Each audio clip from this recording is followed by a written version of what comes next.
Hello, everybody, and welcome to Forever Sports. Rassie Erasmus has officially announced his first Springbok squad of the season, a 51-man list with 21 uncapped players. Plenty of junior box actually involved in the squad as well. After confirmation that the Stormers will not join the Bulls in the URC Grand Final, the Springboks have officially finalized their first training group of the season, and they will meet in Johannesburg on Monday to begin preparations for the first sort of unofficial test against the Barbarians, as well as the SAA game versus Zimbabwe down in Gqeberha, which will take place on the 20th of June. And a very interesting squad. So call-ups for some youngsters, some recalls for some of the senior players, and also confirmation the likes of Eben Etzebeth is fit and going to be ready for the season, given the fact that he has been named in the squad. Before we get into it, please do smash a like on the video. Please do subscribe to the channel as well.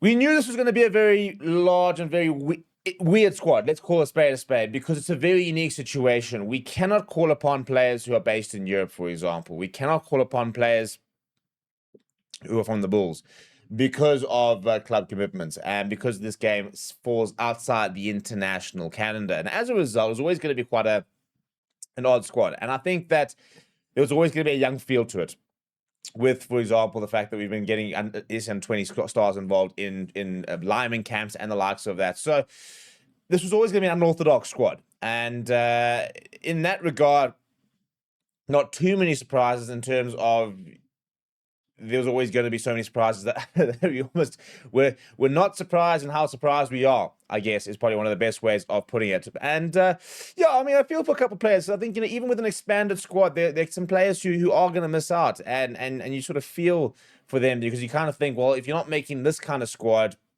then it's really, really late for you in terms of your Springbok career, because somebody like a Henk van Wyk, for example, not cracking nods into this squad is a huge missed opportunity. Now, what doesn't help is the fact that a lot of our centers are available, and it's one of the positions where we haven't had to go too deep into our depth. But, you kind of feel if you're not playing an SAA game versus Zimbabwe or a Springbok game against Barbarians at a time when you can't pick up any Bulls players or a couple of European players, you're pretty far down the pecking order. But let's go through the squad and see what Rassie Erasmus has to say, shall we? So if we look at it, as mentioned, they're going to be gathering on Monday. And the big sort of news as well is the fact that there's confirmation that they will announce the official Springbok squad for the Nations Championship, first three legs, the England, Scotland, and Wales game on Sunday, the 21st of June, following the conclusion of the Vodacom URC. In terms of your under-20 players, there's a lot. And I think one of the big names is Yakin Ahmed, who has been phenomenal at fly half potential centre as well. He is the next best thing coming through at the Western Province, as far as I'm concerned, as well as Marcus Muller, who has been included. But there's lots of other SA20 under 20 stars. So Donny Kriya has been called up. Luan Goyami has been pulled up. Vusi Moya, I think he's a proper player, by the way.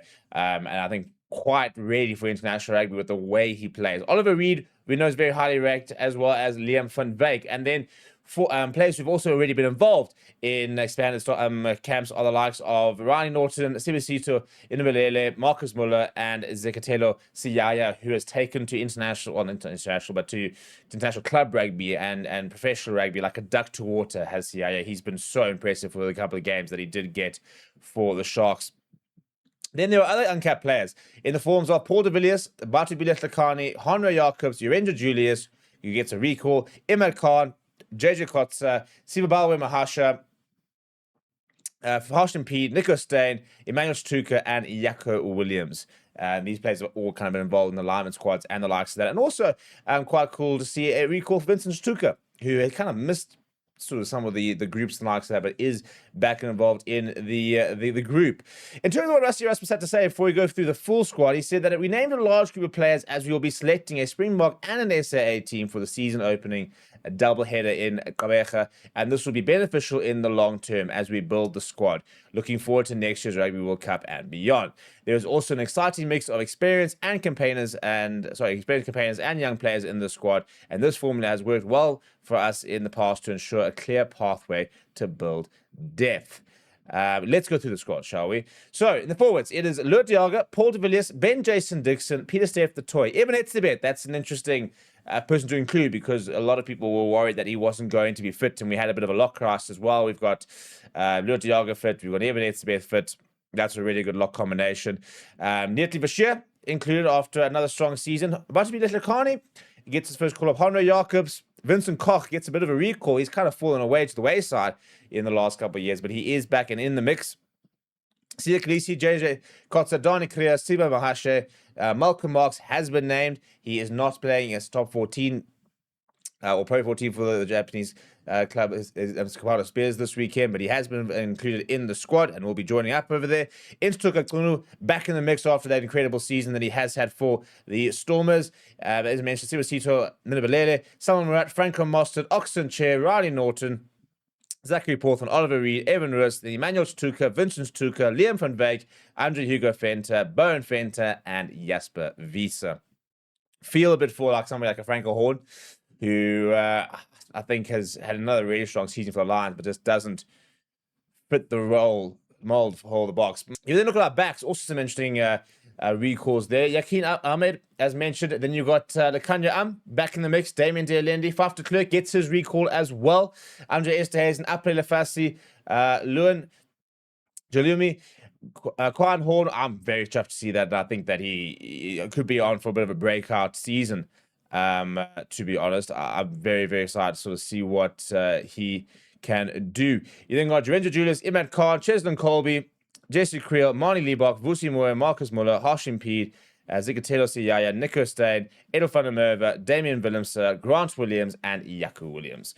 So your scrum halves, lots of options there. You got Hashim Pede. I mean, how incredible is it from the Lions to have 3 of their scrum halves in the box mix? Mone van den Berg currently injured, but you've got Nico Stein as well as Hashim Pede being called up to the box. Big moment that. I mean, Imad Khan, for example, what a season he's been having. But yeah, I mentioned Ohika van Wyk. Obviously, we wouldn't have known if David Creel would have been called up, given the fact that the Bulls are playing. But he's somebody that doesn't really seem to be in and around the mix there. So some interesting decisions over here. And I think, it must be quite frustrating being players like a Chris Smith. You have been the top point scorer. You won the Golden Boot, top point scorer in the URC. And you've then got players like Akin Ahmed and Vusi Moya, for example, under 20 players coming through, getting the inside track. And in many ways, it's what makes Rassie Erasmus so special, is that he's willing to bring these players in from the onset and say, right, this is the level. They're not going to it's easy to bring in a Chris Smith. It's easy to bring in a Franco Horn, or somebody like an Etienne Oosthuizen, a Randolph Knocker from the Lions, for example. If you think about the Sharks, it would be easy to bring in a Maxwell Mapimpi, for example, and the likes of that. Players who have been around the block, a Bongi Manambi. It's easy to bring these kind of players in, but they're basically saying they're not going to waste the time with these players. If they're not in the mix, if they're not going to be sort of players in and around, that they'd rather give the experience, they'd rather give the caps to the next generation. So it's quite a ballsy strategy, to be honest. But that's what he said, though. He said it works. It has worked. And as a result, you can't really fault the process. You can't really argue this is not the right way of doing things because the success is there. So it's going to be very interesting a couple of weeks now. So obviously we will hopefully have some training opportunities to see what's happening next week. We'll hopefully also have some press conferences with Rassie Erasmus when they get up to Johannesburg. And over the next week, we'll also be able to sort of debate what these teams potentially could look like. What could our first Springbok team of the season look like based on this squad? What could our SAA side look like based on this squad? Let me know what your early predictions are down in the comments below. Smash a like on the video, subscribe to the channel. Obviously, we'll break this down a lot in the next few days, but I want to know what your early thoughts are with the squad coming out around midnight on a Saturday evening. Thank you very much for watching. My name is Steve. I'll chat to you soon.